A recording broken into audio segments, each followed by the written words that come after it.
পাৰি।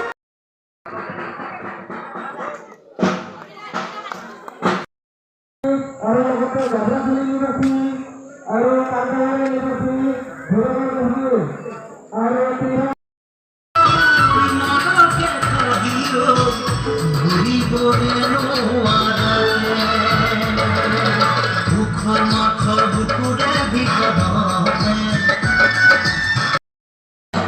আমাৰ জিলা আঞ্চলিক সাৰ্বজনীন দুৰ্গাপূজা কমিটিৰ আজি আমাৰ অষ্টমী মহা অষ্টমী আজি ছুটি আছে আৰু প্ৰত্যেক পিছতে আমাৰ আৰতী প্ৰতিযোগিতা হ'ব আৰু আৰতীৰ লগতে নৃত্যও হ'ব নৃত্য মানে ৰাইজক আমাৰ এই দুৰ্গাপূজাখন মানে উপভোগ কৰিব আহিবলৈ মানে অনুৰোধ জনাইছোঁ।